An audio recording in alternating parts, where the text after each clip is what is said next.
Hey guys, today is June 28th. In America, we write that as 6/28. Today is a double math holiday. Some people celebrate it as Perfect Number Day, and some people celebrate it as Tau Day. I thought it'd be fun to talk about both of these things. First, let's talk about Perfect Number Day. 6 and 28 are both perfect numbers. What the term perfect number means is if you take the factors of a number, for example, 6, the factors are 1, 2, 3, and 6. If you take all the factors except the one that's equal to your number and you add them together, they equal the number. And for 28, the factors are 1, 2, 4, 7, 14, and 28. And same thing for 28. If we take all these factors except for 28 and we add them all together, it equals 28. So 6 and 28 are two perfect numbers. And perfect numbers are actually pretty rare. 496 and 8,128 are the only other two perfect numbers less than a million. So if we take all the factors of 496 and then sum together all the factors other than 496, it's going to equal 496. And same thing if we take all the factors of 8,128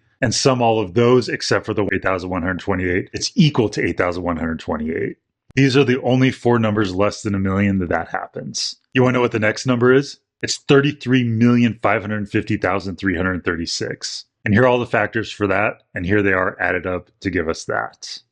So this is the reason that 6/28 is celebrated as Perfect Number Day. Now let's talk about Tau Day. Tau is defined as the ratio of the circumference to the radius, and it's approximately equal to 6.28. And this is why we celebrate Tau Day on 6/28. I want to talk more about Tau. Tau is exactly equal to 2 pi. If we look at circles, you can write the circumference and the area of a circle in terms of tau. The circumference is tau r, and the area is 1/2 tau r squared. The area formula may look a little bit clumsy, but if you've taken calculus, you'll recognize that this area formula is the integral with respect to r of the circumference formula. And that is a really cool relationship to see here. Or if you've gone through trigonometry, you might recognize the unit circle. Let's focus on these parts right here. So the whole circle is equal to 2 pi, half the circle is equal to 1 pi, 1/4 of the circle is equal to pi over 2. The fractions don't match. But if we set 2 pi equal to tau, now one rotation of the circle is equal to 1 tau, or 1/2 of the circle is equal to 1/2 of tau. And the same thing for 1/4 of the circle, instead of pi over 2,